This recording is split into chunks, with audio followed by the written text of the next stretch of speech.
Welcome to Rock Solid Radio. I'm Linda Hutchinson, the Executive Director of Rock Solid Families, and I'm here with another special guest, Christy Andres. Welcome, Christy. Thank you, Linda. Is it Andres? Andres. Andres. Yes. Yeah. Not Andres. It's Andres. I was trying to do my French sounding here. Andres. Andres. So good morning. Thank you for being here. And we're going to get to Christy in a second. If you're watching this week's episode on YouTube, you will notice that Merle is not here again. And last week, Christy, my guest, we actually kicked him out last week. He was not welcome in the girl talk. But this week he was supposed to be. And I actually even said, promise he'll be back. And he's not back. So that was actually a scheduling nightmare that we had. So Google Calendars only work if you use them. So, that's right. So yes, 2 weeks in a row without Merle, but I promise he will be back. So, but we're excited about you coming and fall break. So you're a teacher by trade. So tell me about your fall break. Have you had some fun? Oh, yeah. Little this, little that. Yeah. Yeah, a little bit of fun. Staycation for sure. Yeah. Our girls keep us busy. Our youngest is a senior doing, she wants to go into musical theater. Oh, wow. So doing some filming, getting her pre-screen recordings accomplished. It's been kind of crazy, but fun and good. Yeah. Well, we are in the middle of volleyball, or at the end, the climax of volleyball season. So we were informed we were not allowed to leave town. So that's right. We are having staycations as well. So it's been fun. But before we get to Christy, and she is a local middle school teacher, and we're going to be talking about that, about her insights onto the world of middle school life. So we're going to have her share more in a second. But before we do, we first want to thank our sponsors, because we have to pay some bills. And we really are so appreciative of Casey's Outdoor Solutions and Maxwell Construction for coming alongside Rock Solid Radio and helping us do what we do. And we are so thankful for their support of Rock Solid Radio and Rock Solid Families, helping us to coach individuals, couples, and families through the power of God and His Word. So, Christy, before we jump into this crazy world of middle school, tell us about Christy Andres. Well, I'm really pretty simple. I'm a very simple person. Simple girl, yeah. I've been married to Steve for 27 years. We have 3 daughters. Josie's 24, Anna's 20, Allie's 18. They are all 3 just individually motivated, hard workers, God-fearing. Yeah, beautiful girls. They are following their paths, very different, each one, and we love it. And we're very proud of them, and they just keep moving forward and progressing, and I'm just like, tell me when, where, and how much? And with girls, that usually is the case. Poor Steve. How does Steve deal with that? Like all those girls in one home. They adore him. Oh, gosh. I'm kind of the mean one. They adore him. Dad's home. They still, he is treated well. I have a friend who has all girls, and he says, I feel like I'm swimming in the estrogen ocean. So, I'm sure Steve has some comments to make, but he is adored. We won't do that on air because, he's girls. But, you've spent decades around kiddos, teaching and mentoring. And I taught middle school in a K-8 building for 8 years before I transitioned to full-time ministry. So I worked with kids, of all ages for over 2 decades as well. So 3 decades, really. That's how old I'm getting. Yeah. You're getting close to those decades more too. Yeah. So both of us have kiddos and families that have gone through those middle school years. So let's talk about 2 decades ago. Okay. So let's talk about education and what has not changed for our kiddos. What are you seeing as trends that you've been seeing for decades? All kiddos need structure. They need discipline. They want love. They want attention. They seek it.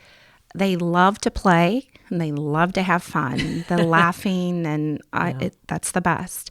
They need friendships. And most want to do well. Most want to please those that they love and respect. That's a common thread, I think, just in being within, human spirit. That's kind of what we all need. We all need, right? Yeah, and it starts young. And especially for our middle schoolers, I see those middle schoolers caught in the middle. And that's been that way for decades, where they feel like they're kind of living in both worlds. They're not a baby. They don't be treated as a baby anymore, but they're not kind of mature enough to handle some of the freedoms of adulthood. And so they really feel this tension. And by the way, their hormones are racing, right? Bodies and emotions are changing. Hormones are developing. Their social brain is starting to develop. Right. And they're really seeking those connections. There's a very fine line, with them coming in, and they come in as these elementary babies. But by the time they leave me at the end of 6th grade, it's like, wow, a lot of growth. Yeah. I taught in a K-8 building. And so I saw them progress. And I had 6th, 7th, and 8th graders. And man, that when they come in as 6th graders, they cry at the drop of the hat because they can't open their locker or they, upset because they forgot their lunch. By 8th grade, they're like, I don't care. I don't eat lunch, Oh gosh, it's a whole different world. So yeah, it is true. They actually did a study of kids that had middle school buildings versus K-8 buildings, so that their confidence level dropped when they went into a middle school building. And I think it's because you are in this sea of hormonal chaos storming, whereas if they were in a K-8 building, they kind of progressively feel like bigger and stronger and older. And when they're thrown with just their age peers, it's a tough transitional time. Mm-hmm. Yeah. It for sure is. So anyway, let's talk a little bit about middle school today, because it's been since the 90s. My kids that I taught now have kids that are middle schoolers, which, by the way, I was at a volleyball game. This is no lie, at the middle school that I taught at. And my daughter's playing volleyball, and all of a sudden I'm reading these last names of all these students, and I'm like, I taught one of those. I taught one of those. Wow. And all of a sudden I looked up in the stands, and there's like 5 or 6 different students of mine who have daughters who are playing volleyball with my daughter. I'm telling you, I felt a little old. I felt a little old. So anyway, so tell me a little bit about what you love about middle schoolers. Right, because I could leave. I could go down to elementary, but I choose to stay. So very good question. It made me think last night when I was just preparing. Middle schoolers seek independence. And I love that in individuals. Be independent, be resourceful, find what you need. So they do seek that. The growth that I see in just not my curriculum area, which is language, but social, emotional, their confidence, that I see a lot of great growth. Some have just the best sense of humor. I kind of think I do too. Some people don't think I'm so funny, but I like to have fun and tease. And some of these kids, they come in and they're just ready. They, Mrs. Andres, you roasted them. Oh, did I? Yeah. Just they're fun. And I do enjoy my curriculum. Yeah. I enjoy teaching writing. It is just so important to be able to articulate your thoughts in writing in today's world more so than ever. So I put a lot of passion. The kids know that. And the growth I see in their writing keeps me coming back. Yeah.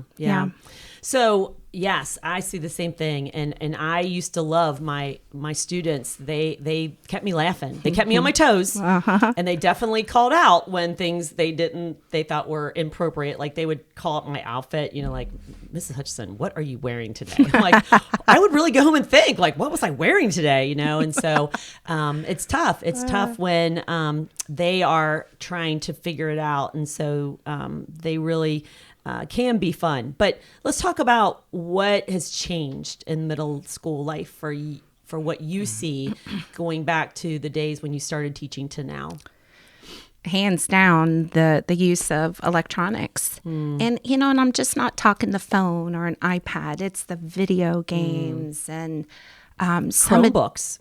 Chromebooks. And it's all of us. It's our world. Just we're so involved in our electronics, and these kids younger and younger are getting their hands on electronics, and there are no limits. These kids are getting on social media way too young. I hear so much of my 6th graders, do you get my snap? This whole snapping and like, oh my gosh. They shouldn't, in my opinion, even be having phones. And Yeah, so that's been huge. Actually, I'm going to do a little plug here for an organization that I've mentioned before on other shows. It's called Wait Until 8th. And it's actually a nonprofit organization that is literally asking parents, let's commit that we're not going to give our child a phone till the 8th grade. And the reason behind that is so much. There's so much research to support that. And what it does is it asks kids, parents of like first graders, second graders, make that commitment now that you're not going to do that until the 8th grade. That way you just they just know that's the way our family rolls. Yep. We adopted 3 children that when they were 11, 10, and 7. Okay, so they came in thinking, we're going to get a phone and we're going to have all these. And in our kiddos, we have 2 other adult kids who really, that was not even a huge temptation back then. We had to establish that right there. Like, hey guys, 8th grade, we'll have a conversation in the 8th grade if you're mature enough and responsible enough to handle it. And so the first one, that was hard because that was really close to the 8th grade, right? But the second 2, that was just the rule. And it really made life easy. Yep. And, I'm amazed that 8th grade, that's what they're saying, because I didn't know. Yeah. As a parent when my girls were younger, but we established 8th grade summer. Your 8th grade summer when you're going to be ready to go into the high school, you're more involved in your extracurriculars. Why did I pick that time? I mean, I don't know. It just made logical sense to me, and it works. Yeah. Yeah. We did our older children when they started to drive, and I get it. It is a lot different now. And so we've adjusted to that, but I still feel like we're putting technology in the hands of kids who are developmentally not ready to handle what they're being exposed to. Exactly. And that's really causing a lot of troubles down the road. Even outside of middle school, we're talking elementary school, right? That's right. So for sure.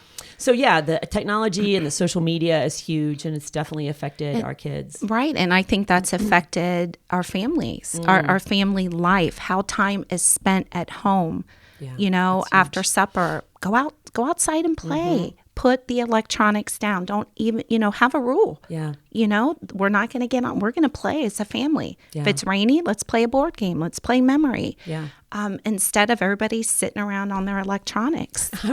I took our son to the doctor yesterday for a checkup, and the nurse who's kind of taking his vitals asked him, like, hey, what have you been doing over fall break? You're on fall break, right? He's like, well, I'm in the woods and I'm creating a mountain bike trail. And literally the nurse says, like, on a quad?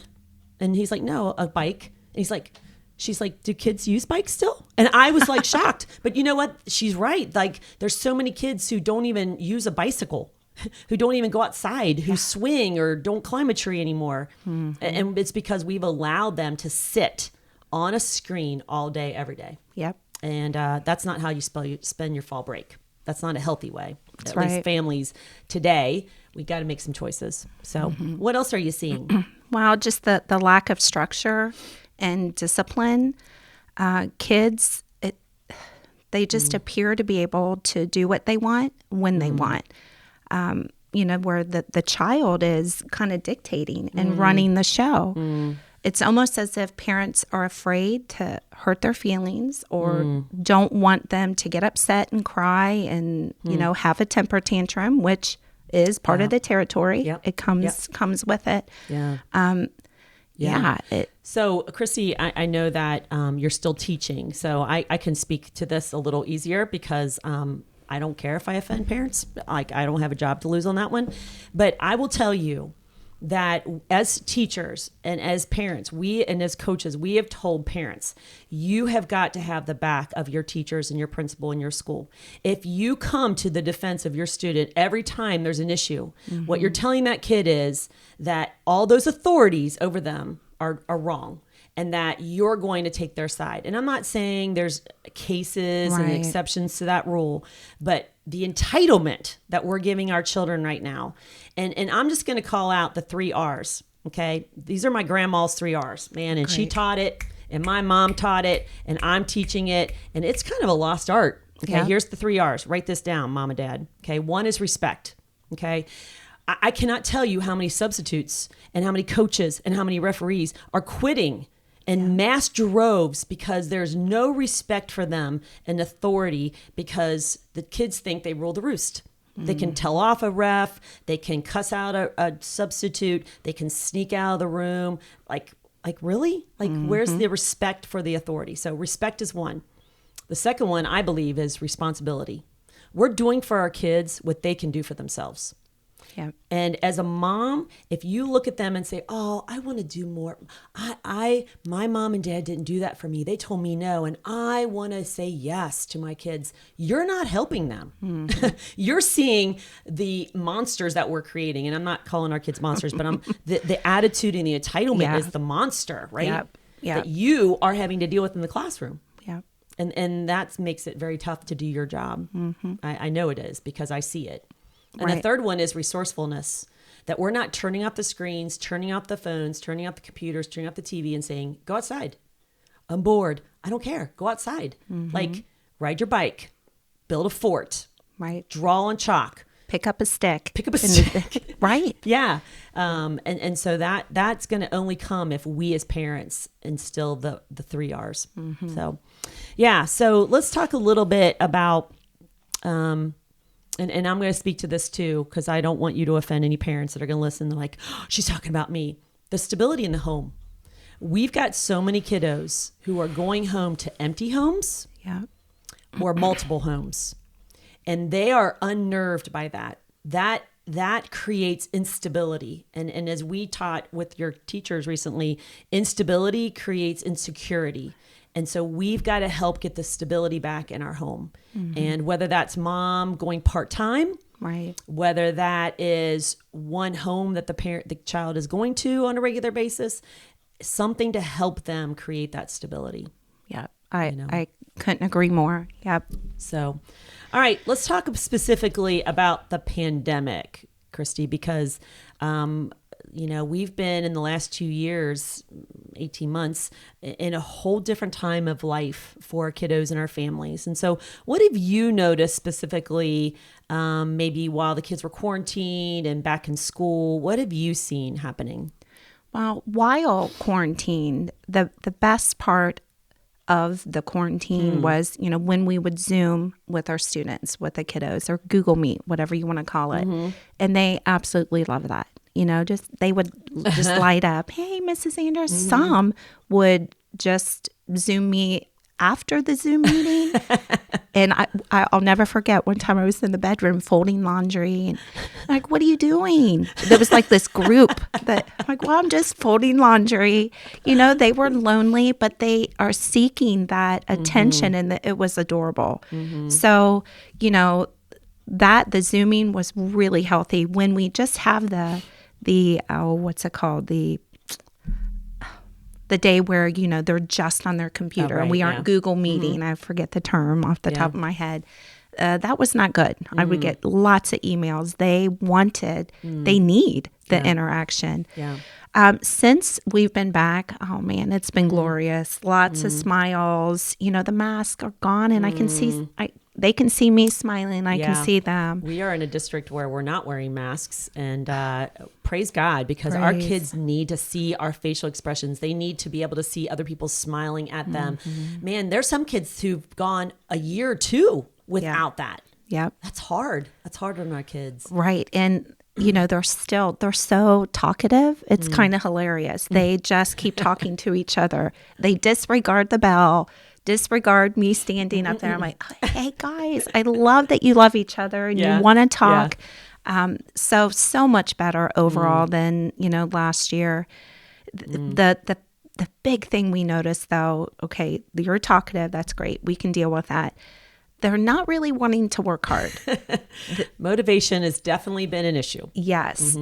Because during the e-learning, the grades counted, didn't count. There was just too much of that wishy-washy going on. And so this whole first quarter was pretty exhausting, more so than any other beginning or start, because I was just trying to discipline them and get them to understand, hey, this is due Wednesday. And I know parents are dealing with that too. They're really struggling with getting their kids motivated to do the work and to Right. follow up on things. So isolation has really taken a toll on our kiddos, and it flies in the face of the very thing our middle schoolers need, and that is human connection. And we have got to really help our kids, because when puberty hits, the brain reorganizes and it's trying to deal with new social connections that become more active, and they're more aware of what people are thinking and how they're feeling about them, and they're kind of trying to navigate like who likes me and who am I and what do I want in life. And so we've got to help our kids. And so we are seeing an epidemic really of a higher level than even before. Okay, the storm of middle school has just taken a huge whirlwind tour, and that is more anxiety and more depression, self-harm, poor academic performance. And so that's why we wanted to do this show. Right. We're not here to sit and complain about our middle schoolers. We love middle schoolers, yeah. which people think we're crazy, right? Yeah. Like, you love middle schoolers? Like they're but there's something so energizing about them. And so, oh man. You just see the potential in Yeah. them. And, I have great passion for that. Like, Yeah. you were born to, stand out. Let's go. What are you passionate about? What are you good at? Right. Just really trying to instill love yourself, love who you are, and keep going, keep moving forward. Yeah. So let's talk. And I'm hoping that parents will have their middle schooler listen to this show. So what do we want to say to our middle schoolers that are listening about middle school life and what it is that we want them to hear? Create balance in your life. Find time to, fuel your mind, work on your academics, read, take that time to do that. Take care of your body. Go exercise. It doesn't mean you have to play on a team sport, soccer. That isn't for everybody. But, get out, ride your bike. Do something. Get involved in nature. Just get outside. Yeah. And, feed your spirit daily too. We are human. We are humans, and we are of mind, body, and spirit. Yeah. I'm a big believer in Christ, and He starts my day every day. I believe that that's lacking in many homes, and it takes its toll. Yeah, actually, that's my third R, or my fourth R. So we got respect, responsibility, resourcefulness, and relationship with Christ. Like that's really going to be what helps our kiddos. And I would say to those kiddos out there is that, you may think that your phone is something that relaxes you and unwinds you. It's literally doing the opposite. Okay. You think that you need a phone to connect with people. We have never been more disconnected in our world today. I'll never forget when my junior high daughter, who did not have a phone, went to Skyline after a volleyball game, and she had some friends with her. And every one of those friends had a phone except her. And there's a table of kids and a table of adults. And I looked over time and time again into that table of kids, and there was no one talking to one another. Every single one of those kiddos were on their phone, and there sat Mackenzie.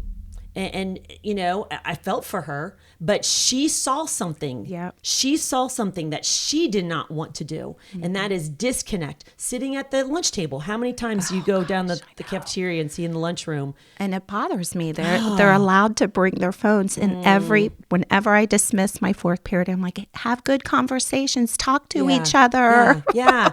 But instead, we'll just kind of sit there and just isolate ourselves. So guys, it's not helping. Turn the phone off, put it in your pocket, talk to the person across from you or sitting next to you on the bus. Like, we can connect, and that's what's going to help us grow and learn and really develop in maturity and in relationships. So Right. And that's my second piece of advice, set screen time limits.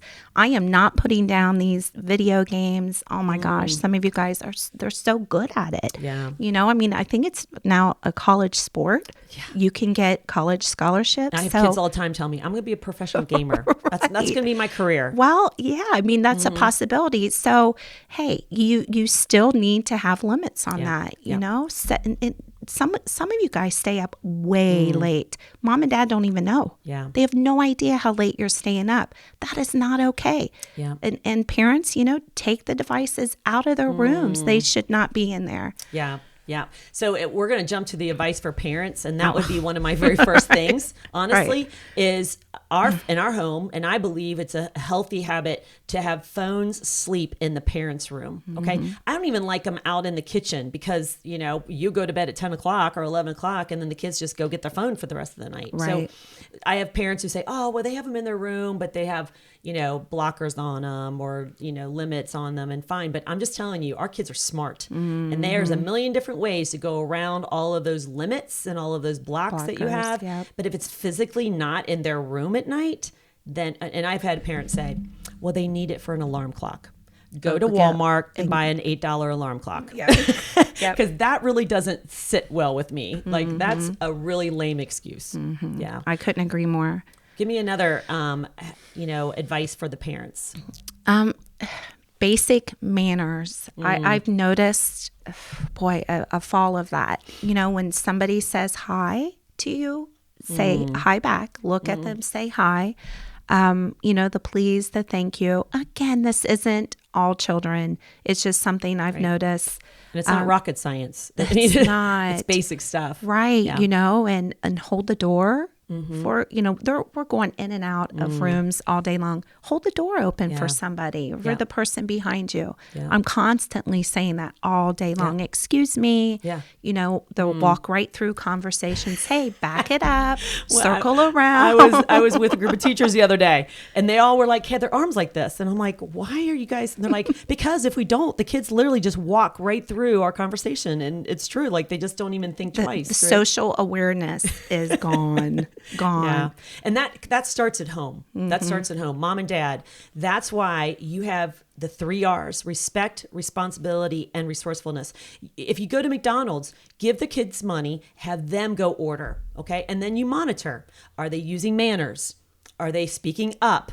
Are they saying thank you? Like, you get to monitor that. And if you don't practice that at home or when you're out with them, how are they going to have that at school? On their own, independent. Yeah. And sometimes the kids just look at me like, what? Yeah. Excuse me. Yeah. Like, they didn't even know that they, what they did. Yeah. Because mom and dad, let's think about this. Our job is to prepare them for success in life.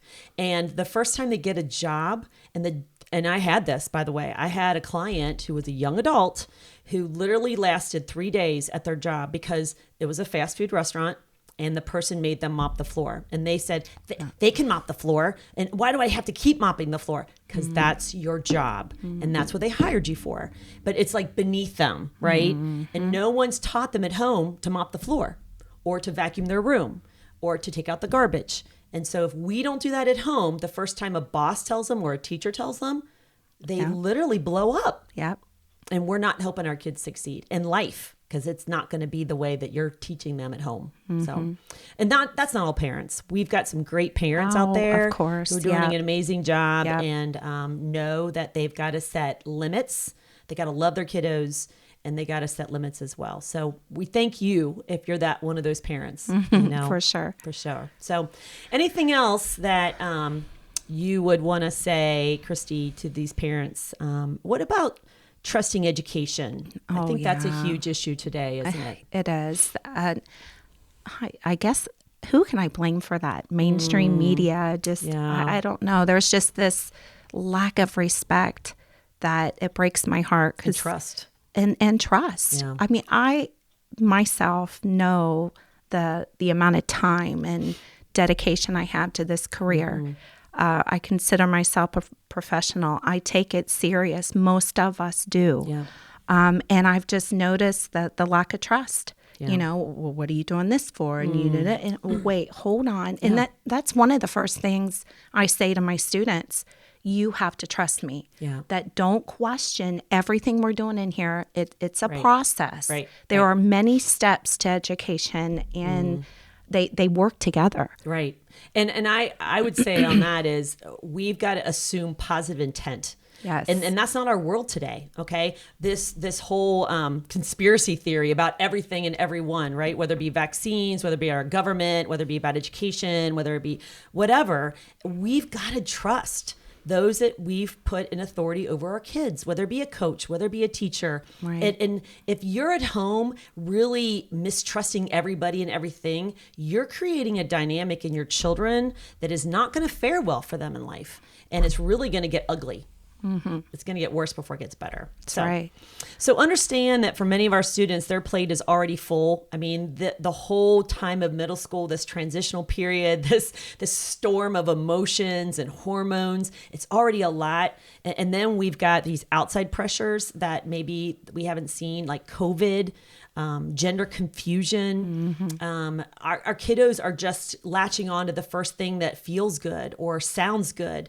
And we've got to help them with love and limits to show them what is going to get them to where they want to be in life, you know? That's right.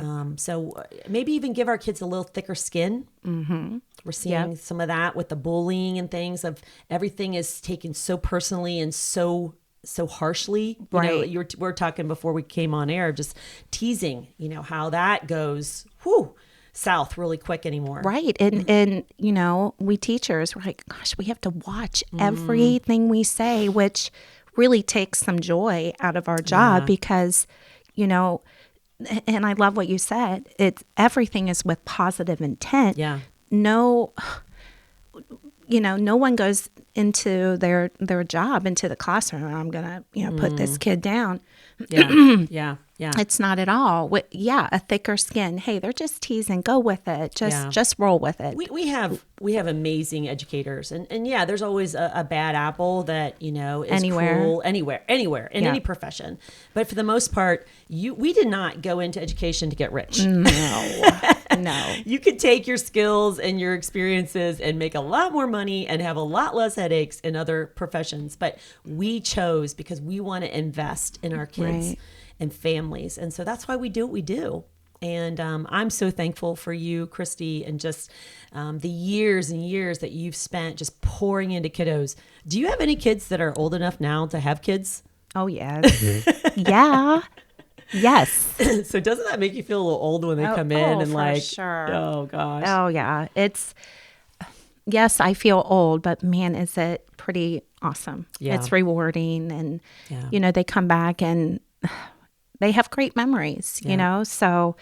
Yeah. And they thank you for speaking into their life or telling them no, or maybe even, you know, giving them a suspension, you know, for something that they did was wrong. Like, right. And I've told my sixth graders over and over again, you may not like me this whole school year. You know, I'm not here to be your friend, but one day you're going to look back and go, oh, that Mrs. Andres, you know, and it happens. You know, I'm going to ask you to do things that are tough, little uncomfortable, but it's for your greater good. Just trust me, you know? So. Isn't that crazy? That's kind of what we're supposed to do as parents. We're really not supposed to be their friend. That's right. Okay. Or give them everything they want. We're there to be their parent, just like you're to be their teacher. And so we're here to do a job for them, to love them, but to give them limits. And so, you know, we are so thankful for you and the work that you do. And I know there's a lot of teachers out there that feel unappreciated and kind of dissed just by the lack of respect and the lack of trust that we've put in our teachers. So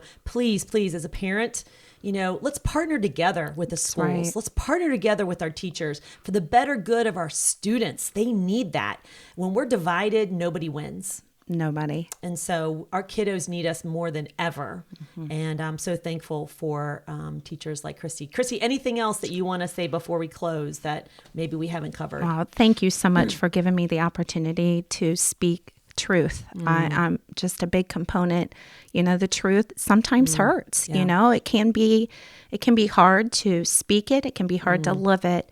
But that's the only way we're going to improve and get better and rock solid. That's what it's all about. And so I am very honored. It gives me great joy and some peace to know that I'm able to speak it and I'm trying to help and I'm here to help. So thank you for giving me that opportunity. Yeah. Well, we so appreciate you. And, you know, it's hard to hear sometimes, you know, it's hard to speak it, but it's hard to hear it. And so if we've stepped on a toe before you lash out or before you bit back, let's really think about what is in here that maybe I need to hear and what I need to do and change in my home, in my family, or in my world, because it really is about giving our kids the tools that they need to succeed in life. And that's what we're here for. We love our middle school kiddos. They are a storm of emotions and hormones, but man, they are just on the edge of some greatness that we just want to pour into and want to help them see in their lives. So we thank you for being here. So, thank you. We also want to thank, again, our sponsors. Rock Solid Families wants to thank Maxwell Construction and Casey's Outdoor Solutions for just partnering with us in this important show for our families. And so as we close today, please just continue to love our kids with limits and to love them the way they've been designed to love by a Heavenly Father who has a plan for their life, and it's an amazing plan. So thanks for listening to Rock Solid Radio, building a stronger community, one family at a time. Make it a great day. Rock Solid Radio wants to thank Casey's Outdoor Solutions. Casey's is a premier garden center and gift shop located in Lawrenceburg, Indiana. They offer a wide selection of high-quality plants, landscaping materials, and home decor. They do amazing high-quality work and can help you transform your indoor and outdoor living spaces into something beautiful. So stop by Casey's Outdoor Solutions today and let them know you appreciate their support for Rock Solid Radio. Visit Casey's today at 21481 State Line Road, Lawrenceburg, Indiana. Rock Solid Radio wants to thank Maxwell Construction, who has been our sponsor since the very beginning. For over 30 years, Maxwell has delivered the highest quality projects by holding to their core values of customer satisfaction, positive attitude, respect, and excellence. So if you have any kind of commercial construction need, give Maxwell Construction a call today at 812-537-2200.